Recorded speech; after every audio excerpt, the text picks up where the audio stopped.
वंशी विभूषितकरान् नवनीरदाबाद् पीताम्बरात् अरुणबिम्बफलादरोष्ठात् पूर्णेन्दुसुन्दरमुखात् अरविन्दनेत्रात्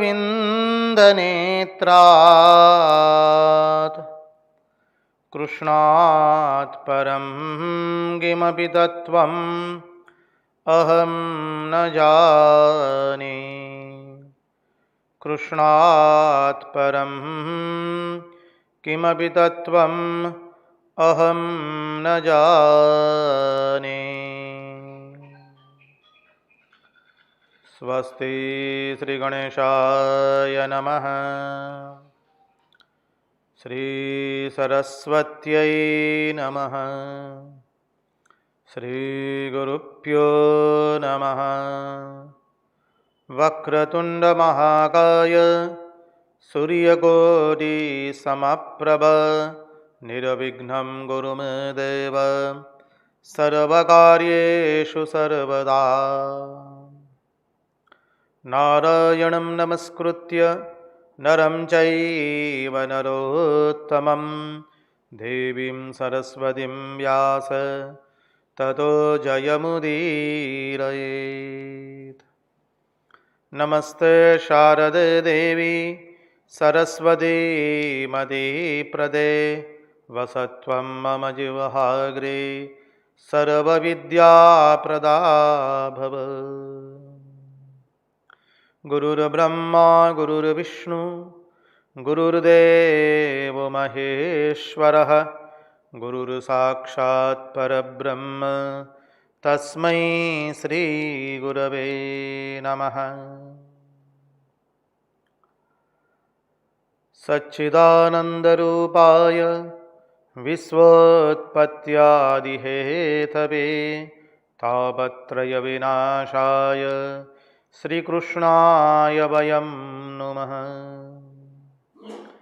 ॐ नमः परमहंसास्वादित चरणकमलचिन्मकरन्दाय भक्तजनमानसनिवासाय श्रीरामचन्द्राय विश्वसर्गविसर्गादि नवलक्षणलक्षितं श्रीकृष्णाख्यं परं धाम जगद्धामनमामदत्। ॐ स्थापकाय च धर्मस्य सर्वधर्मस्वरूपिणे अवतारवरिष्ठाय रामकृष्णाय ते नमः। मुगं करोति वाचालं पङ्गुं लङ्घयते गिरिं यत्कृपात्वमहं वन्दे परमानन्दमाधवम्। कृष्ण कन्हैया लाल की जय, भक्तवत्सल भगवान की जय, वृंदावन बिहारी लाल की जय, भगवान श्री राम कृष्ण देव की जय, भागवत भगवान की जय, भागवत भक्त भगवान की जय। ॐ नमो भगवते वासुदेवाय। नारायण नारायण नारायण नारायण। सर्वप्रथम हम पूज्यपाद स्वामी आदि भवानंद जी महाराज जी के चरणों में सश्रद्धेय प्रणाम निवेदित करते हैं। तत्पश्चात रामकृष्ण आश्रम राजकोट के अध्यक्ष पूज्यपाद स्वामी निखिलेश्वरानंद जी महाराज जी के चरणों में सश्रद्धेय प्रणाम निवेदित करते हैं। उपस्थित पूज्यपाद प्रभु सेवानंद जी महाराज सह अन्यान्य सभी सन्यासी महात्माओं को एवं विरक्तों के चरणों में हम सश्रद्धेय प्रणाम निवेदित करते हैं। और इस दृश्य श्राव्य माध्यम से जो कोई भी सभागवत रसामृत का रसपान कर रहा है, उन सब के हृदय में निवासित उस अनंत अखंड अविनाशी परब्रह्म परमात्मा को मुहुर मुहुर वंदन करके आइए हम भागवत रसामृत में अवगाहन करें।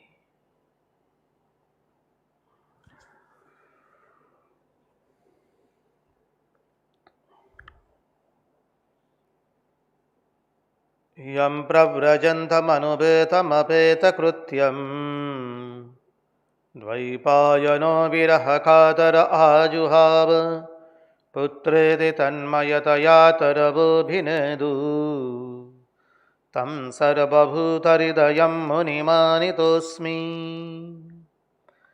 कृष्णाय वासुदेवाय हरये परमात्मने प्रणतक्लेशनाशाय गोविंदाय नमो नमः। नारायण नारायण नारायण नारायण।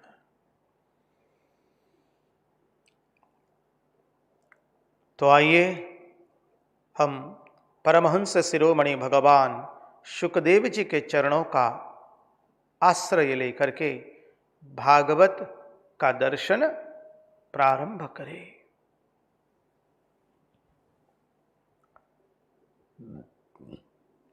कल हम देख रहे थे हम गुरु से क्या सीखना है। तो पहला बिंदु देखा था अमायया, गुरु में माया नहीं करनी है। अब गुरु की सेवा करना, उसका अर्थ जो कल हमने देखा था, महापुरुष महाराज को पूछा गया उनके भक्त के द्वारा, महाराज मैं आपका आश्रित हूं और मैं आपसे बहुत दूर हूं, तो मैं आपकी कैसे सेवा कर सकता हूं। तो महापुरुष महाराज ने कहा तुम निकटस्थ आश्रम में जाकर सेवा करोगे, आश्रम की जो भी, वो हमारी सेवा के बराबर ही होगा।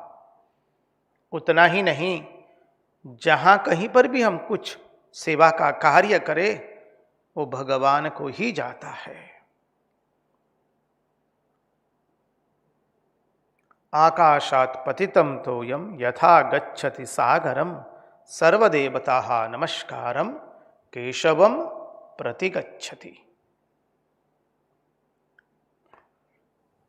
तो देखिए, हम जब गुरु की सेवा करते हैं या गुरु के आश्रम की सेवा करते हैं या कोई भी आश्रम की सेवा करते हैं, कहीं पर भी कोई महात्मा की भी सेवा करते हैं, तो सेवा कैसी करनी है वो सीखना पड़ता है। अपने मन से जिस ढंग से हो उस तरह से सेवा नहीं की जाती है। सेवा में ध्यान रखना है जिससे भगवान प्रसन्न हो, जिसकी सेवा कर रहे हैं वो प्रसन्न हो। सेवा इसलिए नहीं की जाती है कि हम किसी के ऊपर उपकार कर रहे हैं। जो ठाकुर ने हमको मंत्र दिया है, शिव ज्ञाने जीव सेवा, उसका मूल यही है। सब सेवा में यह ध्यान रखना है कि जो सेवा की भावना है, जो सेवा की जाती है, वह सेव्य के उपकार के लिए नहीं होती है, स्वयं के उपकार के लिए होती है। हम किसी के पर उपकार करके उसकी सेवा नहीं कर रहे हैं। चाहे आप दरिद्र नारायण की सेवा कर रहे हो, चाहे रोगी नारायण की सेवा कर रहे हो, चाहे मूर्ख नारायण की सेवा कर रहे हो, या आश्रम की सेवा कर रहे हो, महात्मा की सेवा कर रहे हो, गुरु की सेवा कर रहे हो, क्योंकि गुरु तो कोई एक देश में बंधे हुए नहीं है, एक प्रांत में बंधे हुए नहीं है, एक सभ्यता में बंधे हुए नहीं है। गुरु को एक सभ्यता संस्कृति में बंधे हुए नहीं है। गुरु कहाँ है? अत्र तत्र सर्वत्र। उनकी कोई भाषा नहीं है, कोई प्रांत नहीं है, कोई राष्ट्र नहीं है, कोई उनकी सभ्यता नहीं है। इस सब से परे हैं गुरु। तो जब गुरु की सेवा की जाती है, आश्रम की सेवा की जाती है, या अपने इष्ट को ही सर्व में देख करके, जो स्वामी जी ने हमें मूल मंत्र दिया, शिव ज्ञाने जीव सेवा, ठाकुर ने कहा, स्वामी जी ने दिखाया कैसे करना है उसको, वो कैसे की जाती है। बोले सेवा में यह ध्यान रखना है कि हम जिसकी सेवा कर रहे हैं तो सेव्य के उपकार के लिए नहीं की जाती है। हम किसी के ऊपर उपकार कर रहे हैं उस दृष्टि से हमें सेवा नहीं करना है। इसलिए स्वामी विवेकानंद ने कहा ना, क्या कहा, giver is not important, had there been no receiver, giver would have not got chance to do a charity. यदि लेने वाला नहीं होता तो देने वाले को धर्म का अनुसरण करने का मौका ही नहीं मिलता। इसलिए देने वाला महत्वपूर्ण नहीं है, लेने वाला महत्वपूर्ण है। चाहे छात्रों को पढ़ाते हो, हमारे नारायण जो दरिद्र रूप में छात्र के रूप में हैं उनको पढ़ाते हैं, या दर्दी नारायण की सेवा कर रहे, रोगी नारायण की सेवा कर रहे हैं,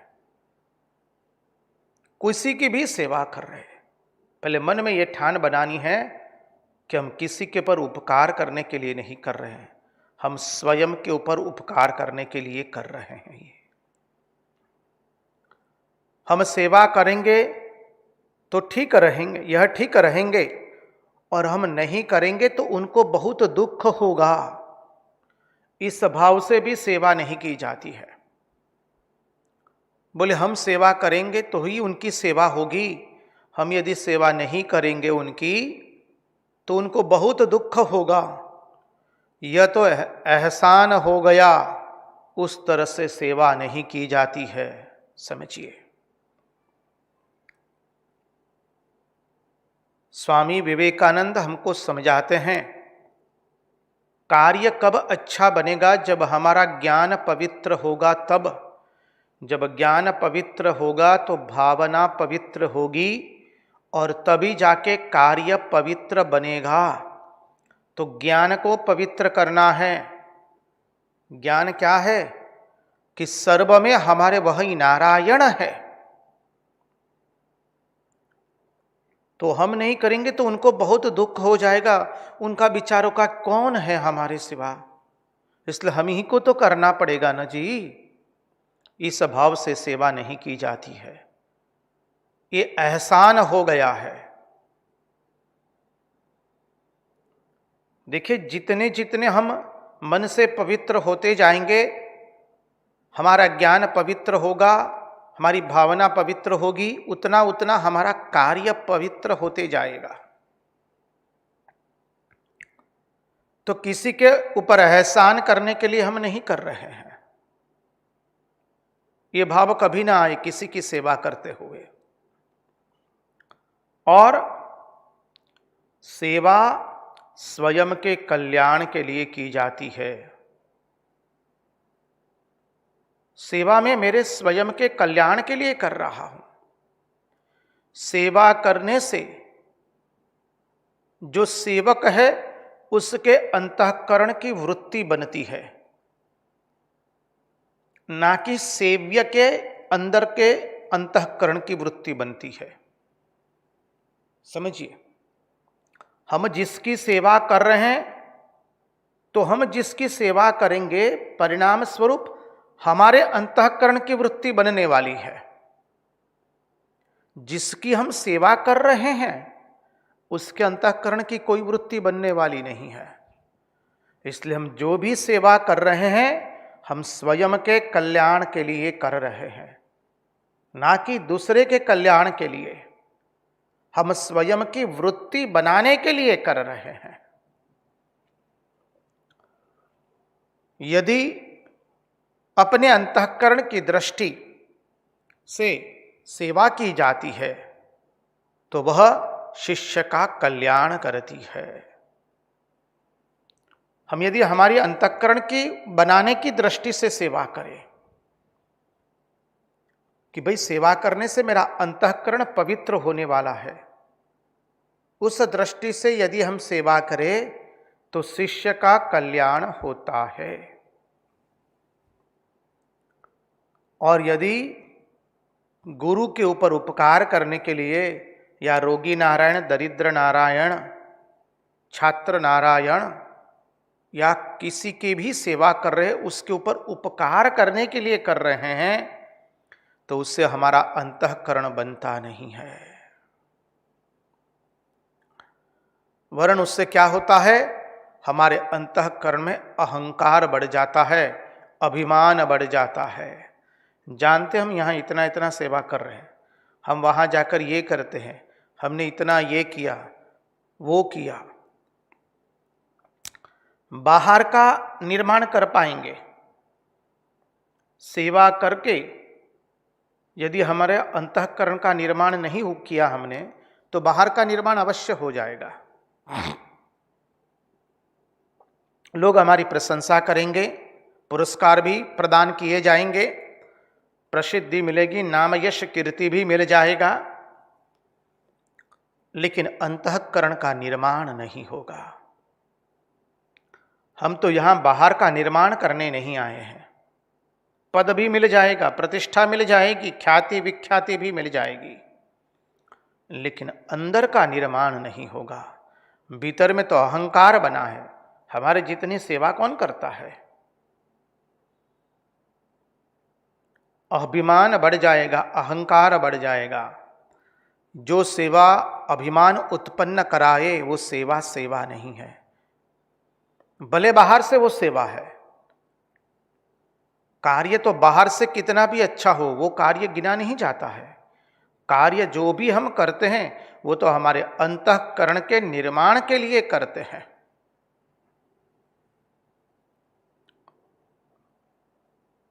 भागवत पर हम लोग श्रवण कर रहे हैं। अब भागवत श्रवण से यदि हमारे ही मन में इच्छा जगे नाम यश कीर्ति पद प्रतिष्ठा प्राप्त करने की, तो मिल जाएगी, लेकिन हमारे अंतःकरण का निर्माण नहीं होगा। तो जो भी किया वो क्या हो गया? वृथा श्रम हो गया, श्रम हो गया, निर्माण कुछ नहीं हुआ। संसारी बाहर का निर्माण करता है, सन्यासी भीतर का निर्माण करता है। सन्यासी का अर्थ आप केवल गिरुवाधारी मत समझिए। जो अपनी समस्त वासनाओं का सर्वथा त्याग करना चाहता है,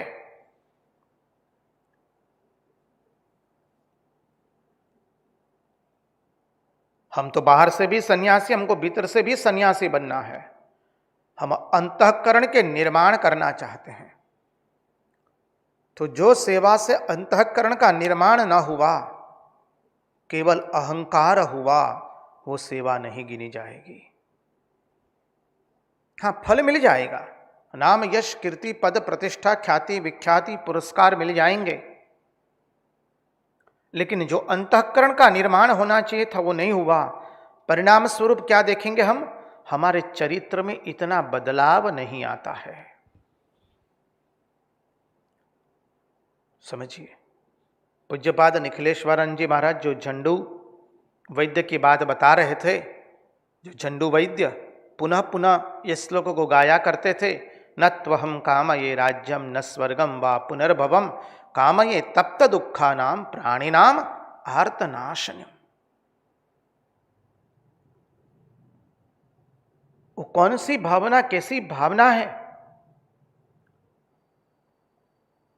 इस सेवा योग कोई भी कार्य करे हम, हमारे भीतर की वृत्ति के निर्माण के लिए कर रहे हैं।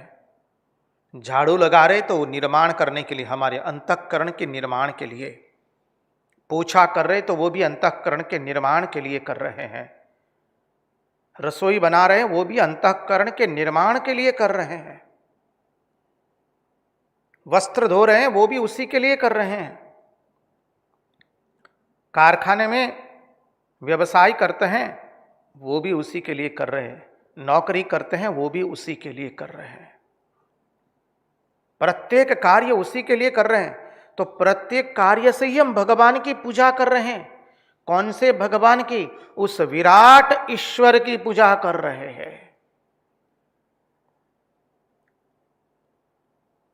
बहुत सुंदर तत्वार्थ है इसके अंदर में, समझिए। हम सब लोग श्रवण करें इसका, हम सब लोग समझे। देखिए, जब हम रामकृष्ण मठ मिशन के अंदर में स्वयंसेवक के रूप में आए, तत्पश्चात महात्माओं के आशीर्वाद से उन्होंने प्रेरणा दी, भगवान की अनुकंपा हुई। हम रामकृष्ण मठ मिशन के अंदर में सेवाव्रती बने, ब्रह्मचारी के रूप में। अब तब हमको महात्माओं ने सिखाया, यहां देखो, this Sangh is the body of Shri Ramakrishna. So whatever you do service to the Sangh is service to the Thakur. Service to the Sangh is service to the Thakur. Loyalty to the Sangh is loyalty to the Thakur. देखो, ये संघ जो है रामकृष्ण संघ, रामकृष्ण मठ एवं mission, वो भगवान का श्री देह है, श्री अंग है। इसलिए संघ की सेवा ही गुरु महाराज की सेवा है, और संघ के प्रति वफादार होना ही गुरु महाराज के प्रति वफादारी है। बहुत सुंदर सिद्धांत है।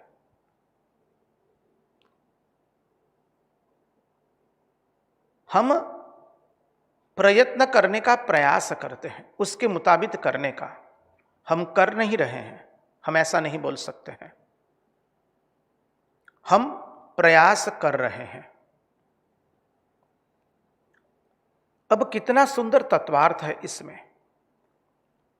धीरे धीरे महात्माओं के चरणों में बैठ करके शास्त्र सुने, पढ़े, उसी तत्वज्ञान को अब विस्तारित किया गया है। देखिए, पहले हम पट पूजा शुरू करते हैं। सिद्धांत को देखें, पहले पट पूजा करते हैं कि इस श्री विग्रह में हमारे ठाकुर जी है। बाल मुकुंद का सुंदर विग्रह है, श्री रामकृष्ण देव का सुंदर छवि है, माँ शारदा, स्वामी विवेकानंद त्रैमूर्ति की सुंदर छवि है, हमारे बाल मुकुंद की सुंदर लड्डू गोपाल जी है घर में, बालकृष्णनी सुंदर प्रतिमा पधरावी है આપણે। अब उसकी सेवा करना हम भगवान की सेवा समझते हैं, बहुत ही अच्छा है, करना चाहिए वो। अब धीरे धीरे हमें हमारे ज्ञान को विस्तारित करना है, भावना को विस्तारित करना है। केवल छवि में और विग्रह में भगवान नहीं है, हमारे भगवान तो सब में है, मनुष्य मात्र में है, प्राणी मात्र में है, भूत मात्र में है। और उसी प्रकार हमें ये जो हमको सिखाया गया कि संघ की सेवा ही गुरु महाराज की सेवा है, अर्थात क्या? अब संघ अर्थात केवल ये कुछ एकड़ में आश्रम है, उसको हम संघ नहीं कहेंगे। अब गुरु महाराज की सेवा क्या है? ये पूरे विराट ईश्वर की पूजा, ये विराट की पूजा ही ईश्वर की पूजा है। चाहे आप कहीं पर भी रह करके कीजिए, किसी भी व्यक्ति की पूजा कीजिए, गरीब दरिद्र नारायण की, रोगी नारायण की, मूर्ख नारायण की। परस्पर देवो भव, एक दूसरे की ओर देव दृष्टि से देखना सीखना है। मूर्ख देवो भव, रोगी नारायण, दरिद्र नारायण, अज्ञानी नारायण। हम किसी की भी पूजा करें, सेवा करें, कहीं पर भी बैठ करके, तो वो क्या है? वो गुरु महाराज की सेवा है। विराट ईश्वर की पूजा करनी है।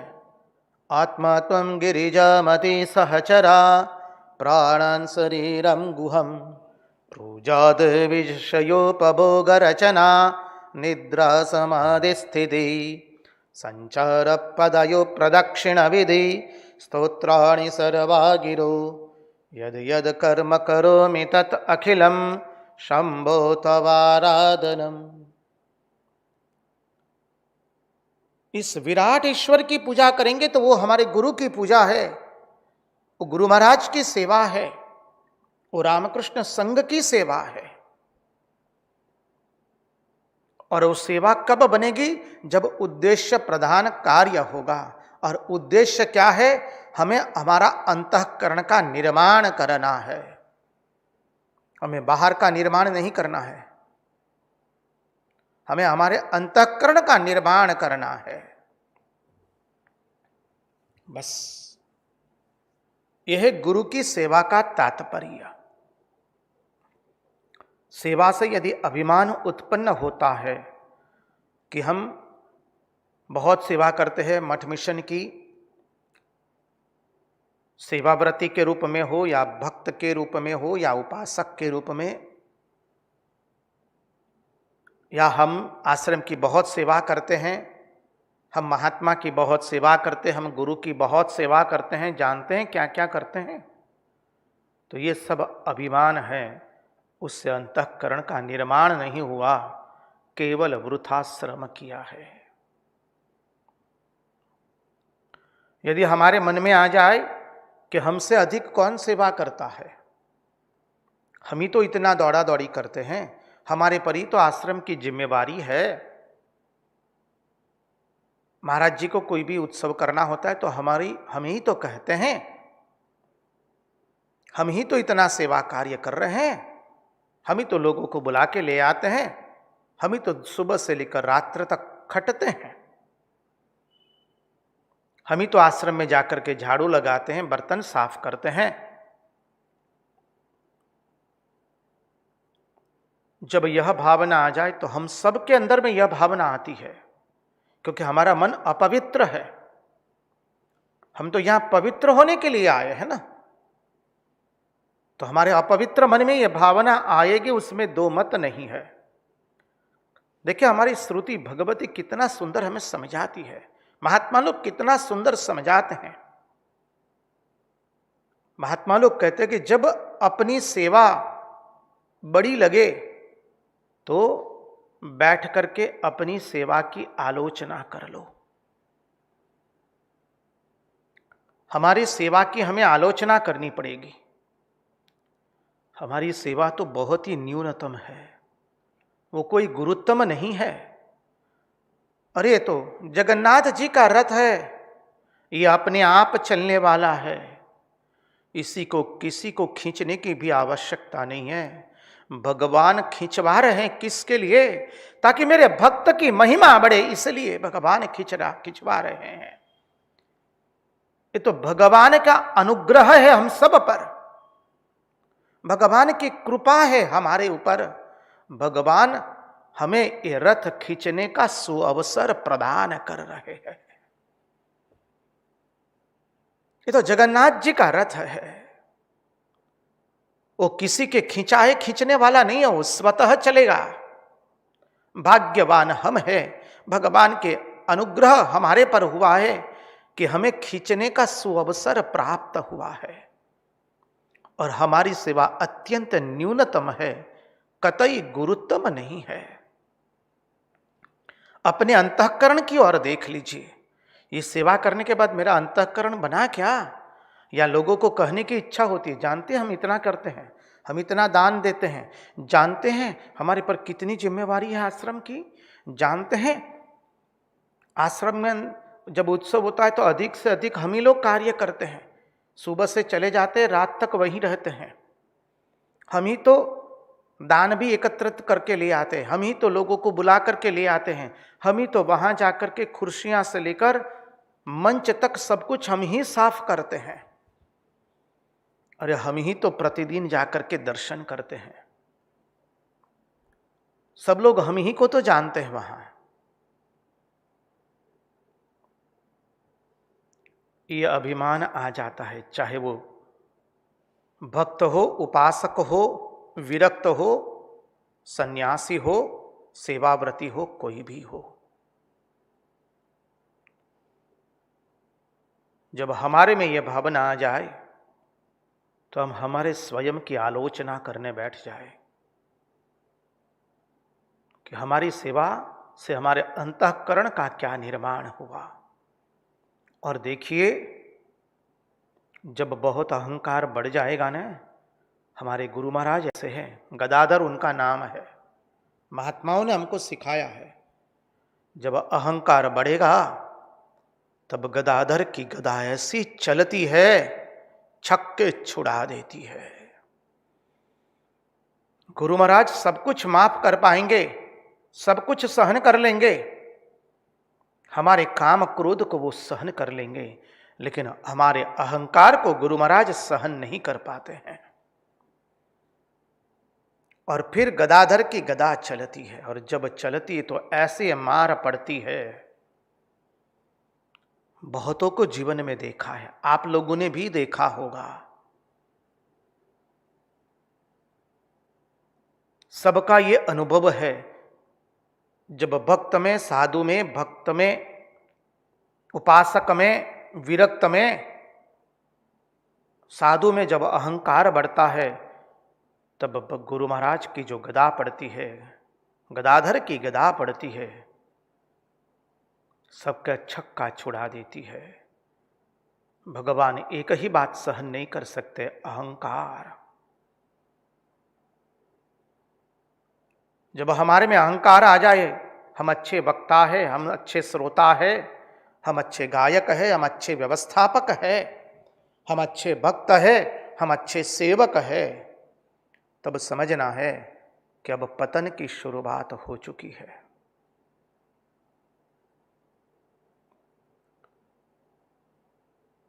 क्योंकि ये अंतःकरण का निर्माण नहीं हुआ है, ये उद्देश्य प्रधान कर्म ही नहीं हुआ। जब अहंकार बढ़ जाता है तो ऐसी एकाध घटना घटित हो जाती है कि भगवान उस भक्त, उपासक, साधक या साधु उसको छुड़ा देते हैं, उस सेवा से उसको छुड़ा देते हैं। वो उस सेवा कार्य से उसकी कटौती हो जाती है। भगवान की लीला तो अद्भुत है, कर्तुम अकर्तुम अन्यथा कर्तुम सर्वसमर्थ है। एक ऐसी छोटी सी घटना बन जाती है जो विराट रूप धारण कर लेती है और फिर सर्वनाश का कारण बनती है। इसलिए कहते हैं, गुरु की सेवा करना है, महात्माओं की सेवा करें, आश्रम की सेवा करें, दरिद्र नारायण की सेवा करे, रोगी नारायण की सेवा करे, छात्र नारायण की सेवा करे, किसी की भी सेवा करे, क्योंकि हमारे गुरु तो सब में हैं। क्योंकि हमारे गुरु, हमारे इष्ट अनुगत है, अनुवृत्त है, अनुस्यूत है, वो तो अद्वैत है, वो अद्वैतवादी नहीं है। इसलिए हम किसी की भी सेवा करेंगे तो वो तो हमारे गुरु महाराज की सेवा हो गई।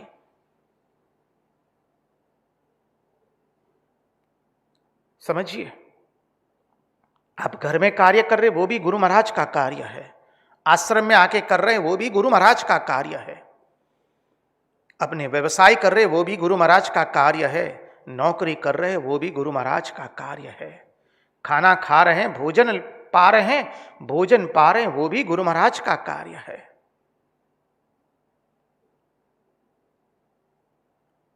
दृष्टि को संकुचित मत रखिए। इसलिए स्वामी विवेकानंद कहते हैं, expansion is life, contraction is death. विस्तार ही जीवन है, संकुचितता ही मृत्यु है। और भागवत हम जहां बैठे हैं, जहां हैं, वहां से हमको आगे ले जाने के लिए भागवत भगवान अवतीर्ण हुए हैं। इसलिए तो श्री रामकृष्ण देव रामकृष्ण कथामृत में कहते हैं ना, देखिए ब्रह्मचारी ने लकड़हारे को क्या कहा, अरे आगे बढ़ो, आगे बढ़ो, हमें जीवन में आगे बढ़ना है। तो जितने ज्ञान को पवित्र करेंगे, हमारी भावना उतनी ही पवित्र होगी और कार्य तभी उतने पवित्र होंगे। अब देखिए,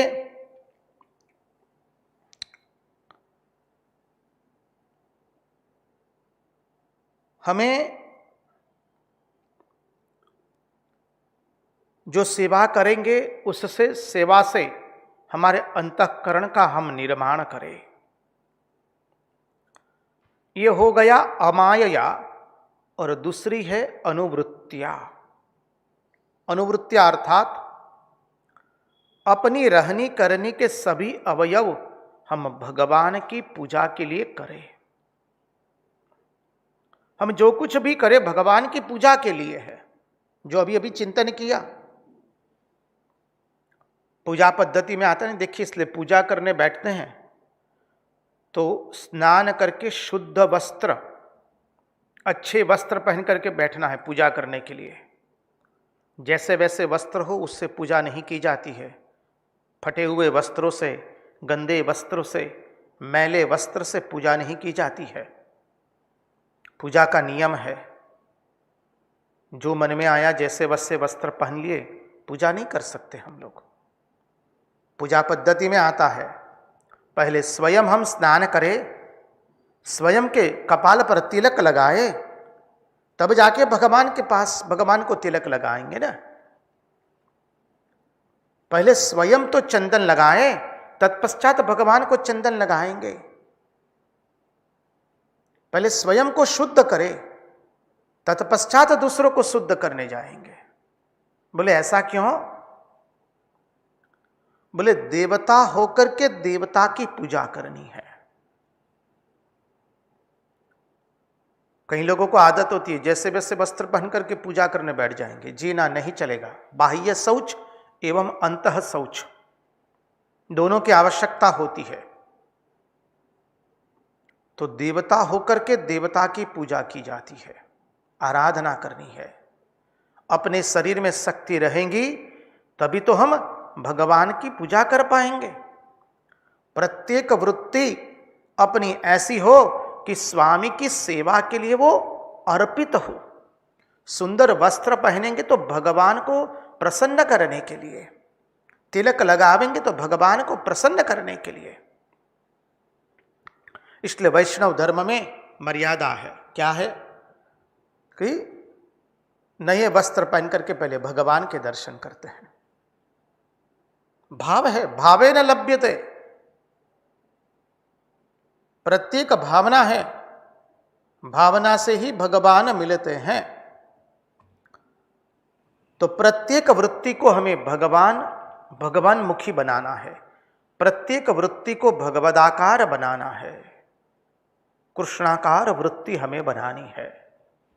अब आगे का श्लोक में जाए। सर्वतो मनसो संग माधव संगम च साधुषु। क्या सुंदर कहा। दयां मैत्रीं प्रश्रयं च भूतेष्वद्धा यथोचितम। यथोचियम, क्षमा करे। दयां मैत्रीं प्रश्रयं च भूतेष्वद्धा यथोचियम।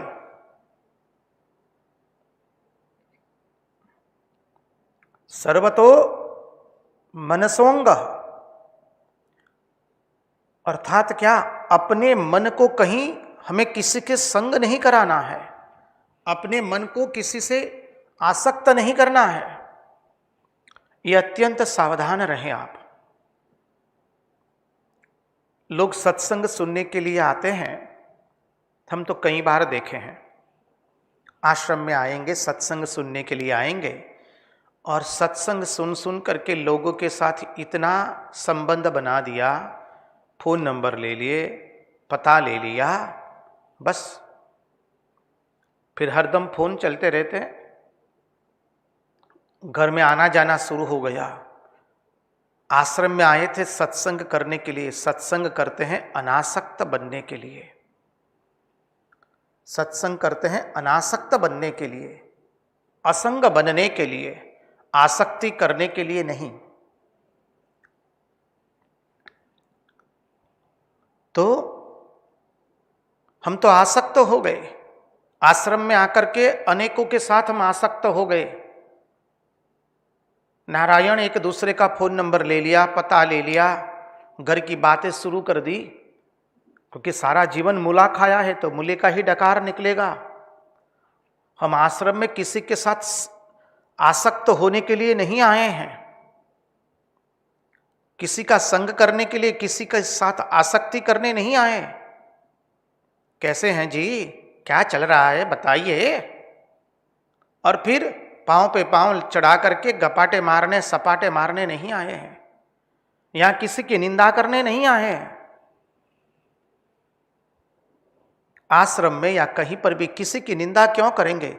पसंद हो तो आप उनके पास जाइए, नहीं पसंद है तो वहीं से जय श्री कृष्ण वंदन करके निकल जाइए।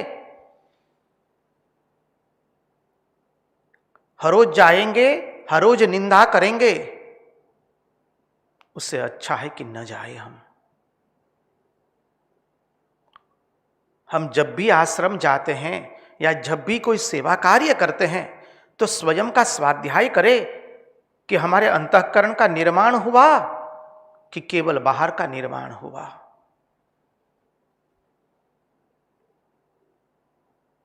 हम आश्रम में जाकर के हमने परिचय कितने लोगों से बढ़ाया है। कई लोग तो कहते महाराज हम आश्रम में ही आते हैं, मंदिर में ही जाते हैं, ये सब सत्संग में इसीलिए जाते हैं कि लोगों से परिचय हो जाए स्वामी जी। अब वो सत्संग क्या किया? कुछ नहीं किया। आपका वाहन द्विचक्री हो या चार चक्री हो, वो भी आश्रम में आया, आप भी आश्रम में आए, वो भी वापस गया, हम भी वापस गए, कोई फर्क नहीं पड़ा है। आश्रम में लोगों से परिचय बढ़ाने के लिए नहीं आते हैं। सत्संग भागवत कथा का श्रवण हम लोगों से परिचय करने के लिए नहीं करते हैं। अरे सत्संग सुन के तो हमको किसी से परिचय नहीं करना है, वह वृत्ति आनी चाहिए। यह नहीं कि हमको ये पहचाने वो पहचाने। कई लोग आते हैं कहते हैं जानते महाराज सब लोग हमको पहचानते हैं आश्रम में। बहुत अच्छा, उससे हुआ क्या, तुमको मिला क्या? जैसे थे वैसे। यहां परिचय बढ़ाने के लिए नहीं आते हैं, उद्देश्य साफ नहीं है, इसलिए कितनी गड़बड़ी होती है, समझ लीजिए। इसलिए कहा ज्ञान को पवित्र बनाना पड़ेगा। इसलिए स्वामी विवेकानंद पुनः पुनः कहते हैं take care of your own thoughts. जब हम हमारे विचारों को पवित्र करेंगे, भावनाओं को पवित्र करेंगे, तब जाकर के हमारा कार्य पवित्र हो जाएगा। एक महात्मा कहते बहुत सुंदर, एक व्यक्ति उनके साथ रहते थे। अब हट किए, नहीं महाराज जी आप जहाँ जाएंगे हमको आपकी कथा का श्रवण करने के लिए आना है, कृपा करके हमको कभी ले जाइए। अब महात्मा जानते थे कि वो व्यक्ति उपयुक्त है कि नहीं। अब बहुत हट करने लगा, पीछे पड़ गए। कई लोग होते हैं ना सर पे पड़ते हैं, कहते हैं ना अपनी भाषा में, हिंदी में, क्या करें महाराज सिर पे पड़े हैं। तो ऐसे व्यक्ति थे, कभी कभी ऐसे भी मिल जाते हैं लोग। तो महात्मा लेकर गए, अब सारा दिन तो कथा सुने, कथा के बाद क्या करते हैं, वहां जितने दूसरे लोग आते हैं उन सब से बातचीत करते रहते हैं। उसी से भी पेट नहीं भरा, रात्रि में जो कर्मयोगी है वहां के, उनके साथ बैठ करके बातचीत करना शुरू कर देते हैं। महात्मा ने बुला करके कहा 3 दिन के बाद कल से तुम चले जाओ, तुम अपने घर, तुम कथा में सुनने के लायक भी नहीं हो, कथा में रहने लायक भी नहीं हो।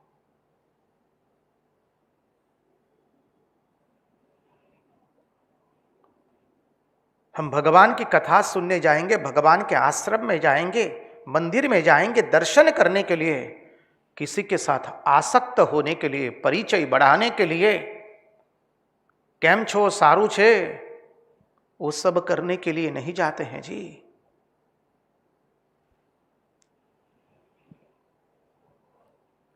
सर्वतो मनसो संग, जो हमारा साधन है वो साधन की प्राप्ति करने के लिए हम जाते हैं मंदिर में, आश्रम में, गुरु के पास। बस हम भले, हमारी पूजा पाठ भले, हमारे जप ध्यान भले। महात्मा लोग कहते तो वंदन से, विनय से सेवा जो बताए, शक्य हो तो कर देने की, न हो तो जैसी कृष्ण करके चले आने का।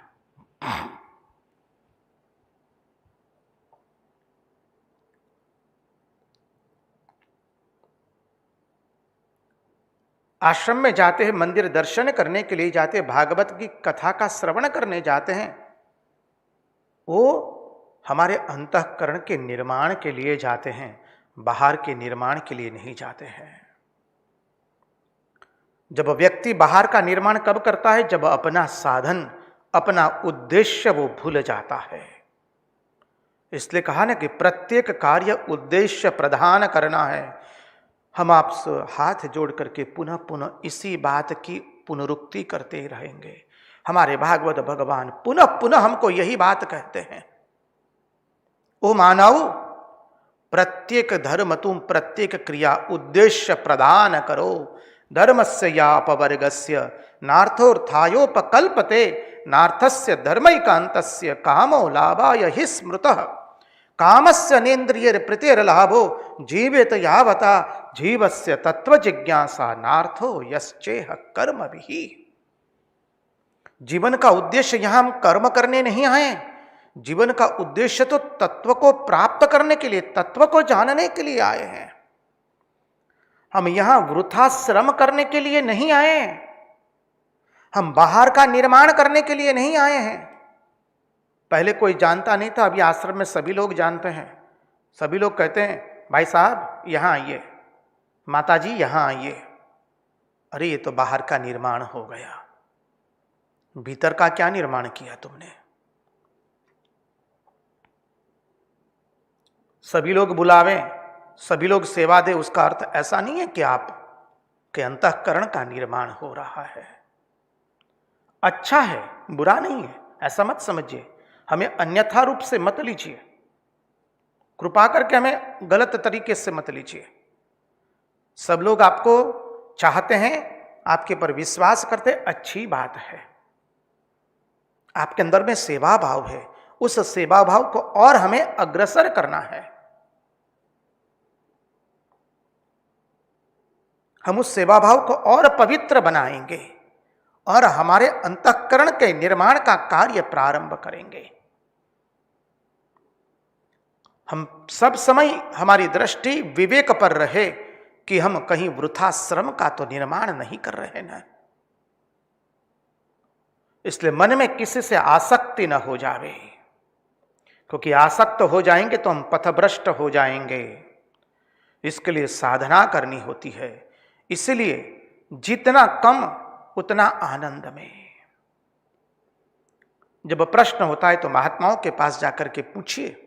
आप रामकृष्ण मठ मिशन के या कोई भी महात्मा के आश्रम के साथ संयुक्त है, साधन मार्ग में कोई प्रश्न है, महात्माओं को जाकर वंदन करके प्रश्न पूछिए, महात्मा उत्तर देंगे। भगवान से प्रार्थना कीजिए, भगवान किसी के न किसी के मुंह से उत्तर हमको देते हैं, यदि हमें सुनने की आदत हो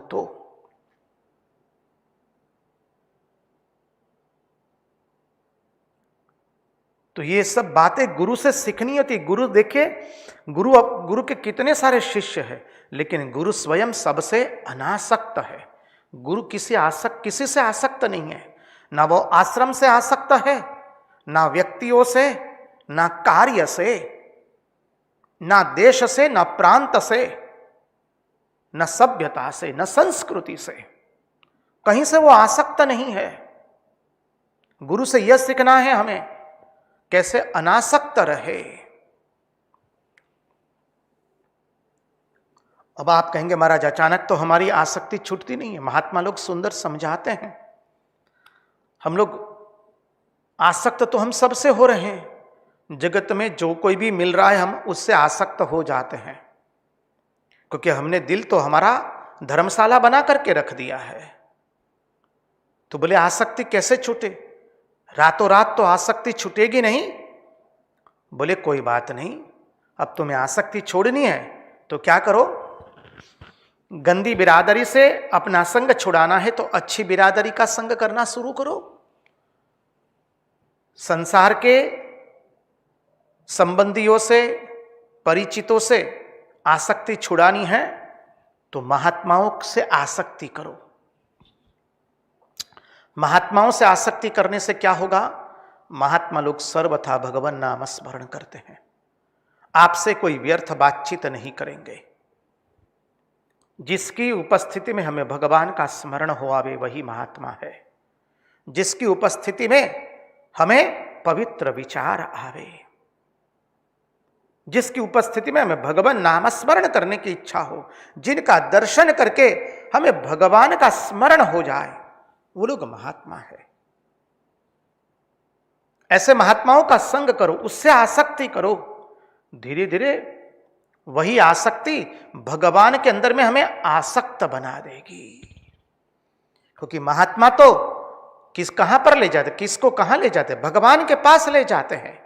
जो भी उनके पास आते हैं महात्मा तो भगवान के सिवा और कुछ जानते नहीं है। साधवो हृदयम मह्यम साधुनाम हृदयम त्वहम मदन्यत्ते न जानन्ति नाहम तेभ्यो मनागपि। समझिए। तो बोले धीरे धीरे महात्माओं से आसक्ति बढ़ाइए और इस तरह से व्यर्थ आसक्ति से मुक्त हो जाइए, संसार की आसक्ति से मुक्त होइए।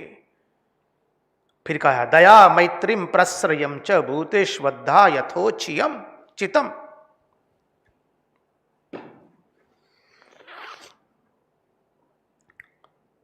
दुखी के ऊपर सेवा कीजिए, दुखी का दुख देख करके उसकी सेवा करनी है। दया मैत्रीम प्रश्रयम च, दुखी की सेवा अवश्य करनी है। दुखी के ऊपर दया होनी चाहिए। सेवा हम शब्द प्रयोग करेंगे, दुखी के ऊपर दुखी की सेवा करनी है और सुखी व्यक्ति से मैत्री करनी है। बोले क्यों ऐसा? देखिए महात्मा लोग कितना सुंदर समझाते हैं। हम लोग देखिए संसार में दुखी की सेवा करते करते दुखी से ही आसक्त हो जाते हैं। देखा है आप सब लोगों का, हम सब लोगों का अनुभव है। दुखी की सेवा करते करते दुखी से आसक्त हो गए और पथभ्रष्ट हो गए।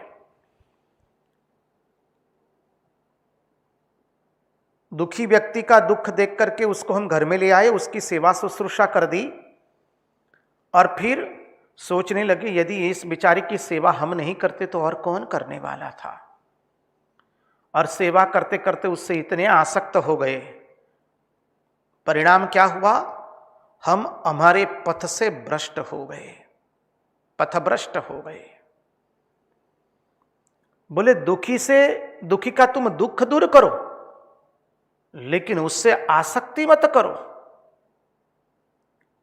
दया का भाव आया ठीक है, उससे मैत्री जोड़नी नहीं है तुमको, क्योंकि यदि उससे तुम आसक्त हो गए तो क्या होगा? उसकी मैत्री हमारे सुख को दबा देगी, उसका दुख हमको हमारी सुख की वृत्ति को दबा देगा।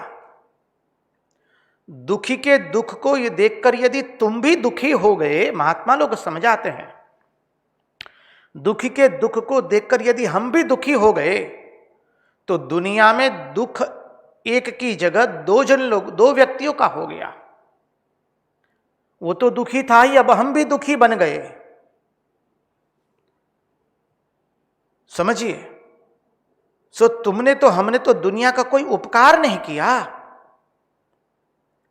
अतः दुखी के दुख को तो दूर करना है, लेकिन उसके बदले उसी के समान हमें दुखी नहीं होना है।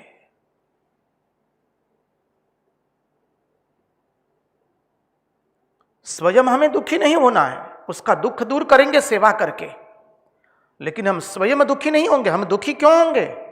हमारा स्वरूप तो सच्चिदानंद है, सत स्वरूप, ज्ञान स्वरूप, आनंद स्वरूप है। हमारा उद्देश्य वही है, उसको हमें प्राप्त करना है। इसलिए कहा कि भाई सुखी से मैत्री करो। तो बोले सुखी से क्यों मैत्री करें? बोले देखो, किसी को यदि तुम सुखी देखते हो तो समझना है, चिंतन करना है कि यह कोई पराया आदमी नहीं है, ये कोई पराया मनुष्य सुखी नहीं हो रहा है। अरे ये तो हमारे जैसा ही मनुष्य है ना, ये तो हमारी ही बिरादरी का हुआ, ये तो मनुष्य ही है। ऐसा जब हम सोचेंगे तो क्या होगा? दूसरे के सुख को देख करके हमारे हृदय में जलन नहीं होगी। हम लोगों के हृदय में ईर्ष्या होती है ना। दूसरे के सुख को देख करके हमारे हृदय में ईर्ष्या होती है। क्यों ईर्ष्या होती है? जलन क्यों होता है? इसलिए होता है कि हम उससे अपने आप को परिच्छिन्न मानते हैं, अलग मानते हैं। तो बोले देखो, उससे मित्रता कर लो। कैसी मित्रता? आध्यात्मिक दृष्टि से मित्रता। अरे ये तो हमारे जैसा मनुष्य ही है, अरे हमारा ही आपा तो हमारे भीतर है, वही आपा उसके भीतर में भी है। वही आत्म तत्व जो हमारे भीतर है, वही आत्म तत्व उसके भीतर भी है। तो उसके खुशी में तो हमें खुश होना है। वाह वाह, उसकी नामना हो रही है, उसकी कीर्ति हो रही है। भगवान और उसको शक्ति दो, उसको और आगे बढ़ाओ। उसको पद मिला, प्रतिष्ठा मिली, ख्याति मिली, विख्याति मिली, उसको संपत्ति मिली, उसकी वाह वाह हो रही है चारों जगह। वाह प्रभु, उसको और शक्ति दो, और शक्ति दो। जब ऐसा करेंगे तो क्या होगा? महात्मा लोग कितना सुंदर समझाते हैं। उसका सुख हमारे भीतर में आ जाएगा और हमारे हृदय में जलन नहीं होगी, ईर्ष्या नहीं होगी। समझिए, हम लोग हमारे स्वयं के दुख से कम परेशान हैं। हम दूसरे की प्रशंसा सुनकर ज्यादा परेशान हो जाते हैं। इसलिए महात्मा लोग कहते हैं कि व्यक्ति अपने दुख से उतना परेशान नहीं है जितना कि वो दूसरे के सुख से परेशान है। हम तो दूसरे के सुख से अधिक परेशान हो रहे हैं। ये सबसे बड़ी विचित्रता है, क्योंकि हम दूसरे के सुख को अपने से अलग व्यक्ति का सुख मानते हैं। इसलिए महात्माओं ने कहा, सुखी देखो यदि किसी को तो यह पराया आदमी सुखी हो रहा है, ऐसा हम कतई नहीं सोचेंगे। उसके भीतर में जो अपना आपा है, वो ही हमारा आपा उसके भीतर में भी बैठा है। बस तो उसका सुख तो हमारा सुख हो गया। ये भी तो मनुष्य, हम भी मनुष्य है, माने उनसे हम मित्रता कर दे, अध्यात्म दृष्टि से मित्रता कर दे, तो उसका सुख हमारे भीतर में आ जाएगा। वह भी सुखी रहेगा और हम भी सुखी हो जाएंगे। अतः सुखी से मैत्री जोड़नी है। अब आता है बड़ों के साथ व्यवहार कैसे करेंगे। देखिए, ये सब हमें गुरु से सीखना है। गुरु किसी के सुख को देखकर दुखी नहीं होते हैं। गुरु किसी के सुख को देख करके उसमें ईर्ष्या भाव नहीं होता है, क्योंकि गुरु किसी से परिच्छिन्नता में बैठे नहीं है। गुरु तो सबसे एक है। इसलिए दूसरे के दुख में दुखी भी हो रहे हैं, लेकिन असंग है। दूसरे का दुख से दुखी होकर उसका दुख दूर करते हैं, लेकिन स्वयं दुखी नहीं होते हैं, क्योंकि वो अपने स्वरूप में बैठे हैं। दूसरे के सुख से वो सुखी हो जाते हैं। तो ये सब गुरु से सीखना होता है। आगे का बिंदु है, बड़ों से कैसे हम सीखे, बड़ों से कैसे व्यवहार करना। उस चिंतन का प्रारंभ करने से पहले हम महाराज से विनती करेंगे, एक सुंदर भजन की प्रस्तुति करें। ये भजन रंगदूत महाराज द्वारा विरचित है। औषधि कौन पिलावे, गुरु बिना औषधि कौन पिलावे। हम तो गुरु के पास जाकर ये सब सीख रहे हैं। तो बोले हमको भवव्याधि हुई है, हम सुध बुध हमारी खो चुके हैं, और गुरु के बिना औषधि हमको कौन पिलाएगा? औषधि कौन पिलावे गुरु बिना, औषधि कौन पिलावे। औषधि कौन पिलावे गुरु बिना, औषधि कौन पिलावे। औषध कौन पिलावे, औषधि कौन पिलावे गुरु बिना, औषधि कौन पिलावे गुरु बिना, औषधि कौन पिलावे। भव व्याधि यह बहुत सतावे, भव व्याधि यह बहुत सतावे। सूद बूद भुलावे गुरु बिना, औषधि कौन पिलावे गुरु बिना, औषधि कौन पिलावे। औषध कौन पिलावे, औषधि कौन पिलावे गुरु बिना, औषधि कौन पिलावे। विषय विषम ज्वर अति घबरावे, विषय विषम ज्वर अति घबरावे। तृष्णा प्यास बढ़ावे गुरु बिना, औषधि कौन पिलावे। तृष्णा प्यास बढ़ावे गुरु बिना, औषधि कौन पिलावे। औषध कौन पिलावे गुरु बिना, औषधि कौन पिलावे। ऐसो कौन कृपालु जग में,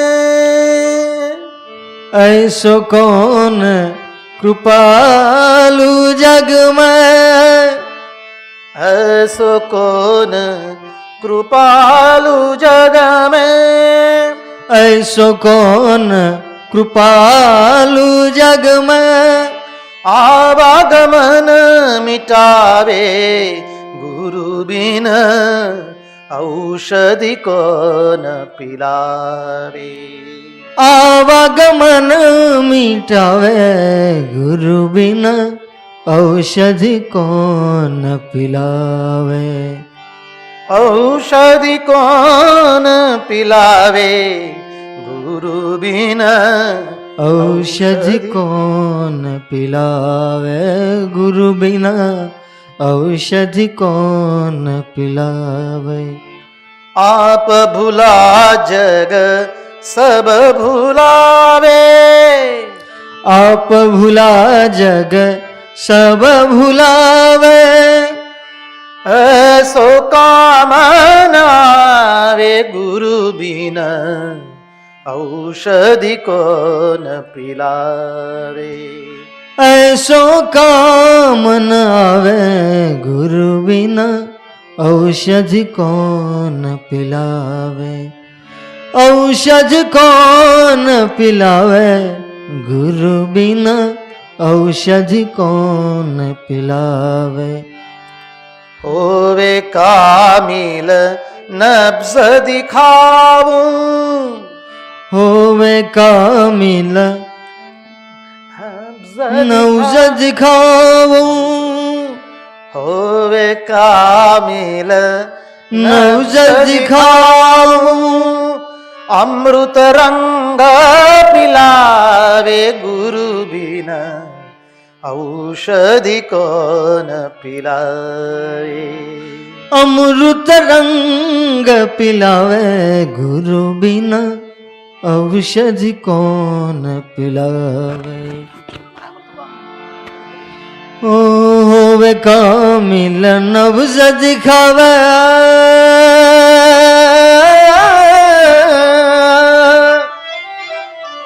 ओ वे कामिल होवे कामिल होवे कामिल नौज दिखावे अमृत अमृत अमृत अमृत रंग पिलावे अमृत रंग पिलावे गुरु बिना औषध कौन पिलावे गुरु बिना औषध कौन पिलावे औषध कौन पिलावे रे औषध कौन पिलावे गुरु बिना औषधि कौन पिलावे गुरु बिना औषधि कौन पिलावे गुरु बिना औषधि कौन पिलावे गुरु बिना औषधि कौन पिलावे गुरु बिना औषधि कौन पिलावे भव व्याधि यह बहुत सतावे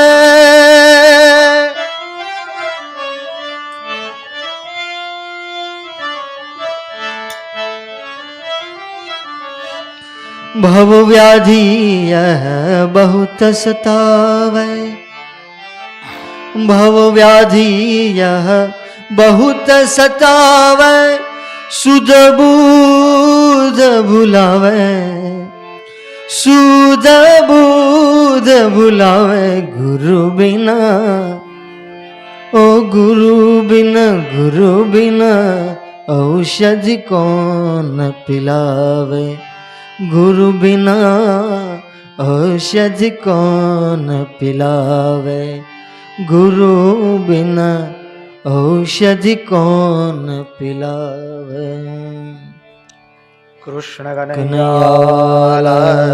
की जय। अब आगे बताते हैं बड़ों के साथ व्यवहार कैसे करना चाहिए। देखिए प्रश्रयम अर्थात विनय, अभिमान छोड़ करके उनके पास जाना चाहिए, अहंकार का त्याग करके बड़ों के साथ बैठना चाहिए। अब बड़े अर्थात केवल उम्र में बड़े हो, आयु में बड़े हो, वो तो होना ही चाहिए। जो ज्ञान में बड़े हैं, अनुभव में बड़े हैं, भावना में हमसे जो बड़े हैं, पवित्रता में जो हमसे बड़े हैं, उन सब के पास हम हमारे अहंकार का त्याग करके उनके चरणों में हम बैठेंगे। देखिए, जब बड़ों के पास हम अहंकार का त्याग करके बैठते हैं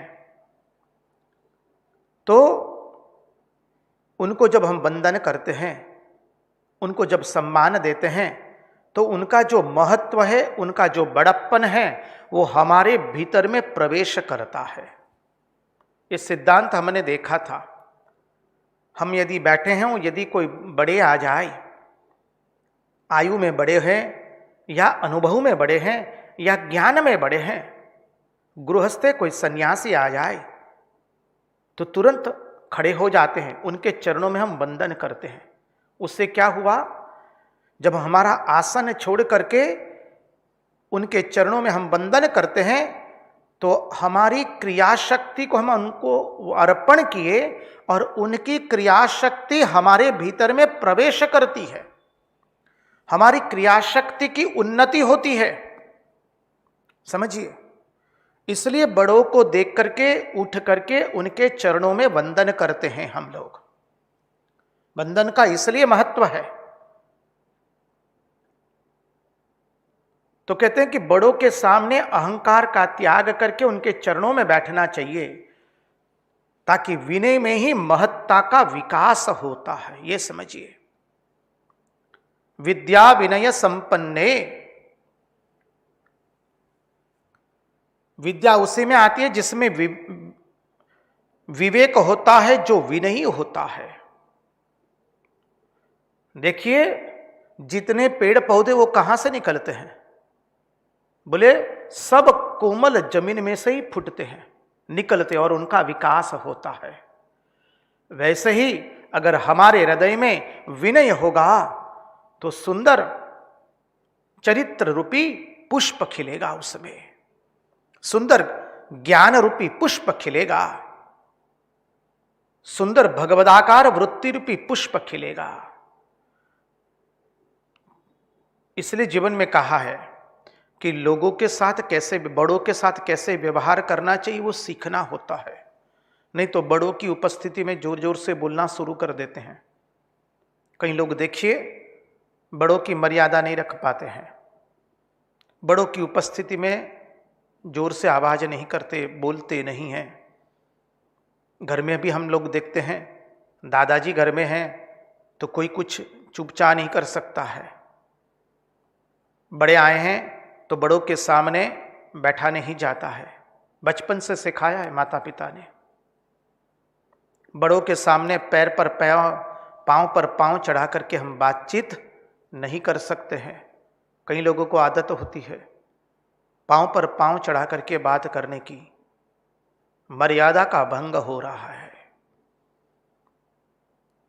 बड़ों के साथ कैसे व्यवहार करना वो भी सीखना पड़ता है।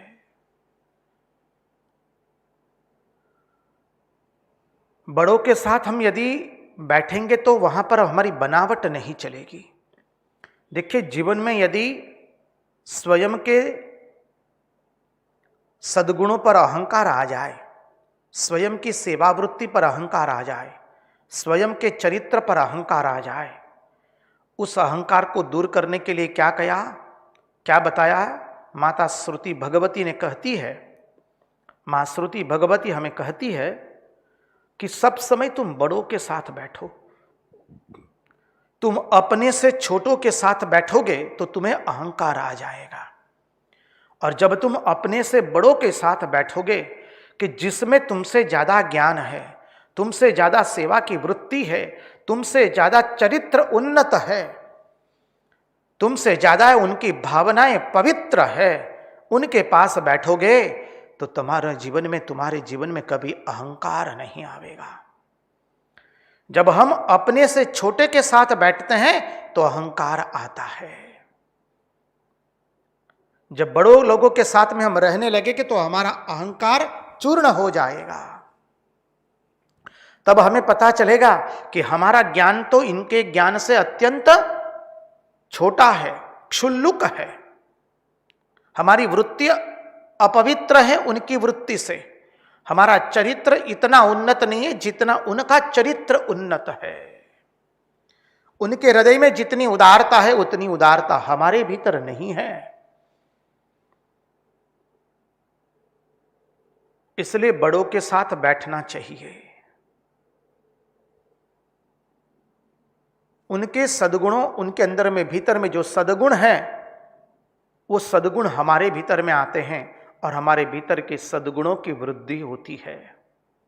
आगे के श्लोक में कहा, शौचम तपस्ति दीक्षां च मौनम स्वाध्यायमार्जवम ब्रह्मचर्यम अहिंसां च समत्वं द्वंद्व संज्ञयोः।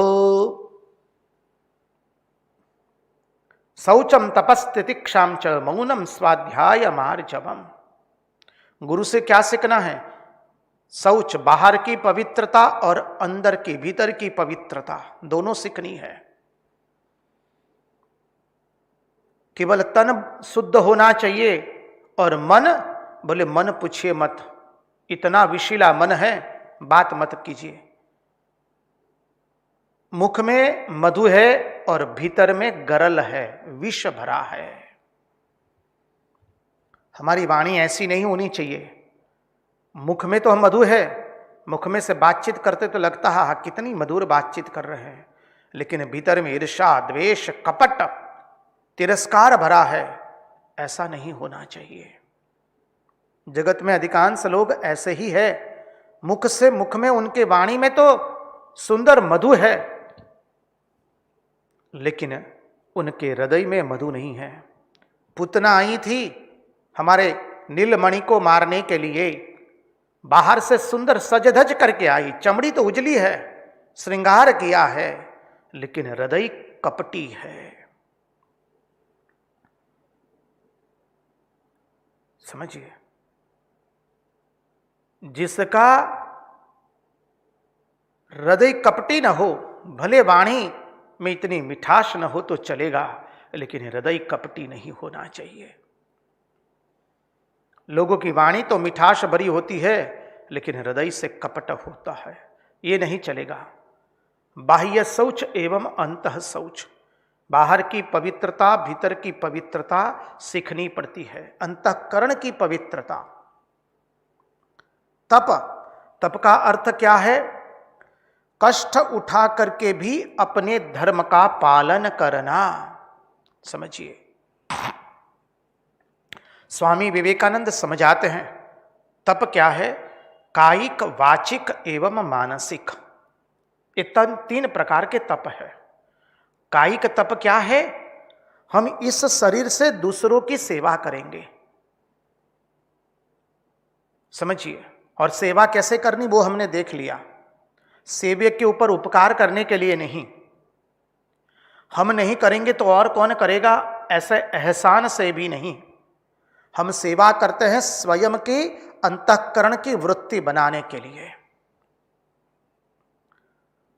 समझिए, भगवान ने हमको एक सुअवसर प्रदान किया है। दरिद्र नारायण, रोगी नारायण, मूर्ख नारायण,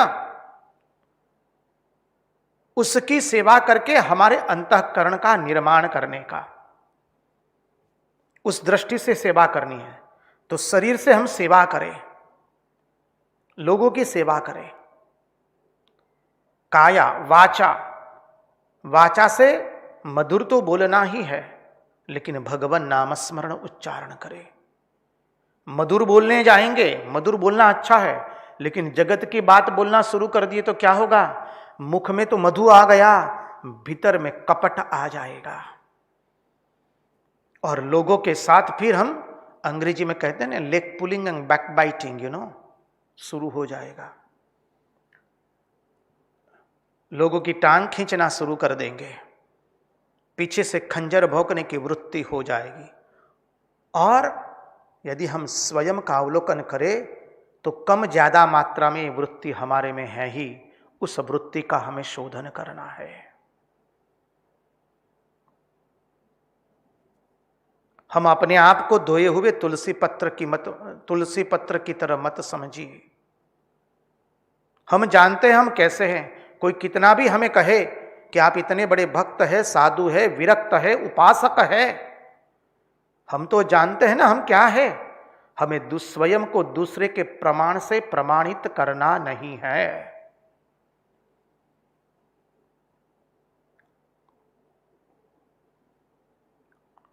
तो कायिक, वाचिक, मधुर बोले अर्थात भगवान नाम स्मरण उच्चारण करे।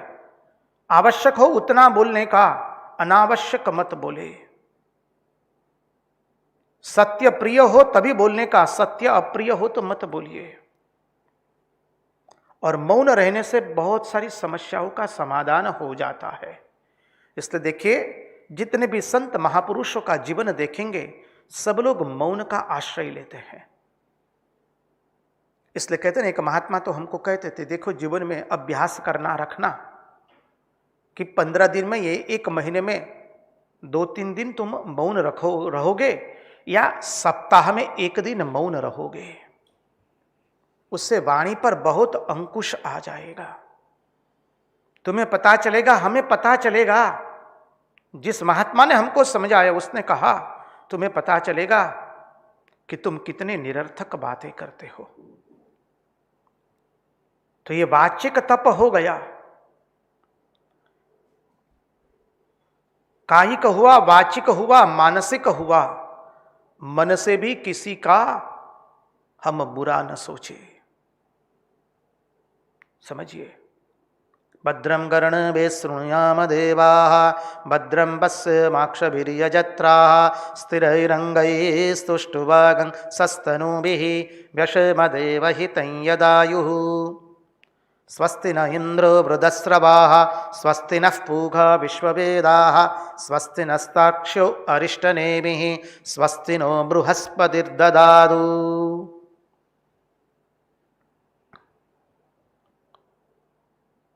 हम मन से किसी का बुरा न सोचे, सबका कल्याण हो। मैत्री भावनु पवित्र जरणु मुझ हैयामा वया करो। शुभ थावो आ सकल विश्वनु एवी भावना नित्य रहो। मैत्री भावनु पवित्र जरणु मुझ हैयामा वया करो। मैत्री भाव का पवित्र मणिधोध समझिए मेरे हृदय में सतत बहता रहे। शुभ था वो ये सकल विश्व का, ऐसी भावना मेरे भीतर निरंतर बनती रहे। हमारे गुरु के भीतर में यही निरंतर भावना होती है। समझिए, एक महात्मा के बारे में हमने सुना।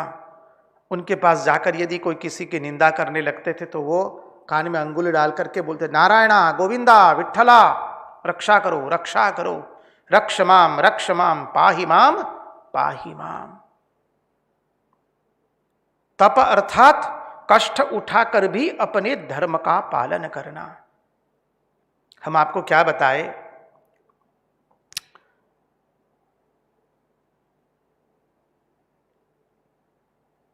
ये तप करने का कितना अद्भुत फल होता है। महापुरुष महाराज के शिष्य थे, हम नाम अभी भूल रहे हैं, जो भी हो, कामारपुकुर में थे। अमृतानंद जी महाराज उन्हीं के पास साधु बनने के लिए गए थे। उन्होंने हमको बताया, देखो जीवन में तप होने से कितना फर्क पड़ जाता है। अमृतानंद जी महाराज को बहुत प्रेम करते थे और सारा जीवन वो रात्रि में 2:30-3 बजे पहले उठ जाते थे। महापुरुष महाराज उनको बोले थे, महापुरुष महाराज माने श्री रामकृष्ण देव के अंतरंग सन्यासी शिष्य स्वामी शिवानंद जी महाराज। वो रात्रि में 2:30-3 बजे उठ जाते थे और अमृतानंद जी महाराज के लिए उन्होंने नियम बना दिया था 3:30 बजे का। अमृतानंद जी को बोले वो, see Mahapurush Maharaj asked me to get up by 2:30, so you please get up by 3:30। और उनका नियम कभी टूटा नहीं। वृद्धावस्था हो गई है, शरीर साथ नहीं दे रहा है, नियम नहीं टूटा है। कष्ट उठाकर भी अपने धर्म का पालन कर रहे हैं और एक दिन उठ नहीं पाए वृद्धावस्था में। दूसरे दिन भी नहीं उठ पाए। वो महाराज अमृतानंद जी महाराज को कहते, देखो Shastri, now this body will not remain. 2 days I did not get up at 2:30. Now this body will not remain. और तीसरे दिन उनका शरीर चला गया। तप में प्रतिष्ठित है, निष्ठा है गुरु वाक्य के अंदर में। हमने अधिकांश महात्माओं के जीवन में देखा है, 1-2 महात्मा की हम बात नहीं कर रहे हैं। अरे हमने ऐसे ऐसे सुंदर भक्तों का, गृही भक्तों का जीवन देखा है, जिन्होंने नियम लिए हैं, जीवन में जो तप कर रहे हैं, कष्ट उठा करके भी अपने धर्म का जो पालन कर रहे हैं। उपासकों का जीवन देखा है, भक्तों का जीवन देखा है, साधु सन्यासियों की तो हम क्या बात बताएं। अनेक लोगों के जीवन में, आप लोग भी अपने जीवन में देखे होंगे, अपने संसर्ग में आए हुए सन्यासी महात्माओं, भक्तों के, उपासकों और विरक्तों के जीवन में आपने भी ये देखा होगा कि कैसा जीवन होता है उनका, तपमय जीवन। तप, जो जीवन में तप नहीं करता है तो उसका क्या होता है, तप शब्द को उल्टा दे तो पत हो गया, अर्थात पतन हो जाता है जीवन में उसका। जो जीवन में एक नियम नहीं लेता है उसका पतन हो जाता है। इसलिए देखिए, महात्मा लोग कहते हैं कि रात्रि में शयन से पूर्व विष्णु सहस्त्र नाम का पाठ करके सोइए, शयन कीजिए। विष्णु सहस्त्र नाम का पाठ करने से विधाता ने लिखे हुए लेख भी विधाता स्वयं अपने हाथ से मिटा देते हैं। विष्णु सहस्त्र नाम में ऐसी अद्भुत शक्ति है, भगवान के नाम है। आप लोग सब करते हैं। अभी तो पवित्र पुरुषोत्तम महीना चल रहा है, अधिक मास चल रहा है, उसमें तो और भी विशेष महत्व है। को धर्म सर्वधर्माणां भवतः परमो मतः किं जपन्मुच्यते जंतुर्जन्म संसार बंधनात्। फिर शुरू कीजिए। ओम विश्वं विष्णुर्वषट्कारो भूत भव्य भवत् प्रभुः भूतकृत भूत भृद्भावो भूतात्मा भूत भावनः। नियम लीजिए, तप कीजिए। उच्च आदर्श को प्राप्त करने के लिए स्वेच्छा से उठाया हुआ कष्ट, आनंद से, स्वयं की इच्छा से उठाया हुआ कष्ट, उसको तप कहते हैं। जीवन में कितनी भी मुसीबत आ जाए, अपने धर्म का पालन करेंगे, कष्ट उठा करके भी, वो तप हो गया। फिर तितिक्षा, शम दम योग तितिक्षा भिक्षासन कृतिना।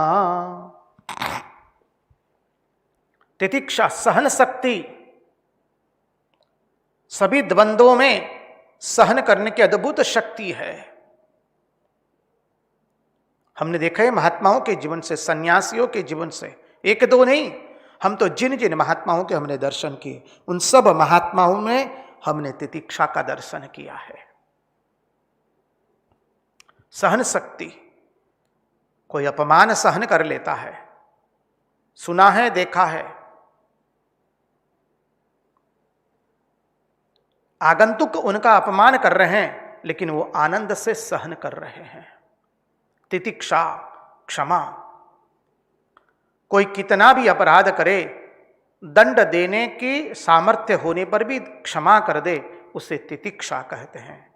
आगे का सुंदर चिंतन कल देखेंगे। आज उन्हीं की वाणी, उन्हीं के चरणों में समर्पित करते हुए भगवान से प्रार्थना करते, प्रभु हमारे मन की मति, गति और रति आपके चरणों में बनी रहे। कृष्ण कन्हैया लाल की जय, भक्त वत्सल भगवान की जय, सब संतन की जय, सब भक्तन की जय। ओम नमः पार्वती पतये, हर हर महादेव हर।